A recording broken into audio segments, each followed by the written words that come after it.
BenchMob 03, 1, 2, 3. Welcome back to BenchMob. This is our third clip of our third episode.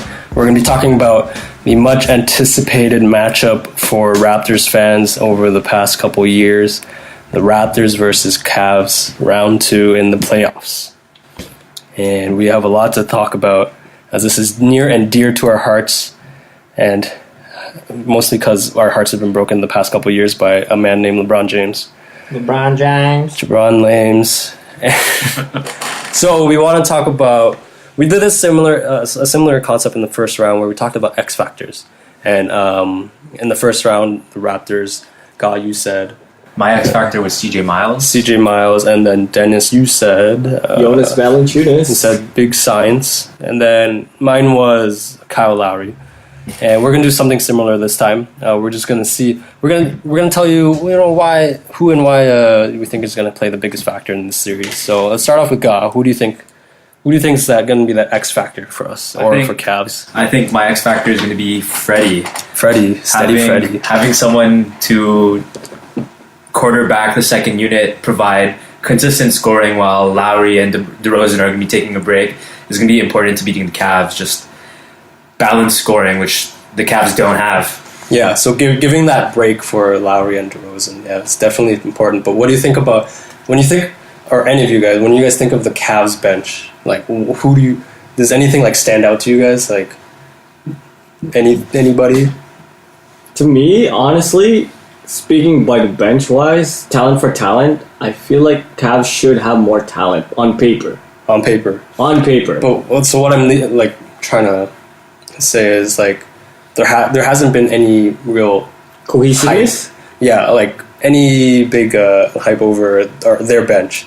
So alluding to that with Gossett, our bench can be a big difference, especially with I don't know if their bench is always that good, right? Mm. Like they have Korver. Does Korver start? Korver.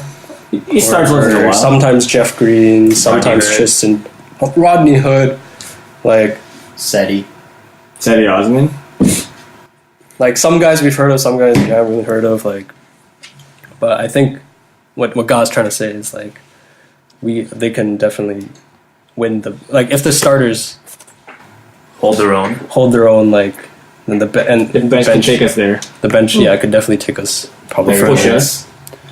Yeah, so Dennis, who's your X factor? Same as first round, JV. He needs his touches though, and against Tristan Thompson, Kevin Love, I like JV not being guarded, not being on the perimeter. He just needs his touches. He can score on those guys, not easily, but I like that matchup. I think Casey learned his lesson playing JV in the fourth quarter. Yeah, for sure. Saw that in Game 5. Saw that in Game 6. Maybe we'll see that in round 2. Yeah, I think that's a big. That plays a big role. Maybe I'm just saying that just because I have a lot of belief in JV should be our third option. I just want him to be. Mm-hmm. But like God said, at least he got a chance in games 5 and 6. Yeah, I'm hoping definitely helps to get your big when you give up 8 offensive rebounds in the first quarter against. Yeah, and JV's our best rebounder in our entire team. Third options. Well, since we're talking about third options, Dan, who is your X factor? Serge Ibaka. For many reasons. All right. First of all, this man is on a vengeance. Straight out of Congo. Guy's a savage. Why is that? Last year, this guy had the worst experience of his life due to LeBron James. All right. Jabron Lane. All right. This guy. I don't know if you guys remember this. Last year in the playoffs, LeBron James legit looked Serge into his eyes, right, with deep passion, might I add, right? He spun the ball in his face and then took a jump shot in his face. Twice. I'm pretty sure it's twice. I thought it was one time, but if it's twice, that's just even adds even more to my. Is it as bad as the Harden? Yeah. Yeah. All right. Cross stare down. So what's gonna happen is Serge. Okay, who's gonna guard Serge first of all? What? K-Love or Jeff Green or the cheater Kardashian curse or Jeff Green or maybe Larry Nance Jr. maybe. Nance, yeah. All right. Ibaka is out with the vengeance. All right. show me the way, okay? He will show you the way, okay? He's gonna go off. Mark my words. Do you have any 2018, quote me on this. any second ball points? No, just quote me on this. Ibaka's gonna go off. This guy will spin the ball in LeBron's face. Alright? If that actually happens, Quote me on this. That would be hilarious. You should play pro line then. Raptors Nation, let's go. So for me, it's not really one person. It's whoever is going to be guarding LeBron. So LeBron's got to work on the defensive end for some possessions at least. So whoever's going to be guarding LeBron is going to have to also be playing hard against him. So that's probably OG, probably going to be Siakam, or maybe even CJ, or even if he gets on LeBron. I mean, if LeBron goes on DeMar, they got to make him work. And I think over the past couple of years, DeMar's been like scared of LeBron. I don't know if you guys see, like, it's a mental thing. It's a mental thing, yeah. But I think he just needs to attack him. Like, even if he doesn't score, he just got to keep going until he like breaks Put pressure on him. Yo, that wall. like last year, I don't know if you remember, after we got eliminated, DeMar said we would have won too if he was on our team. Oh my god.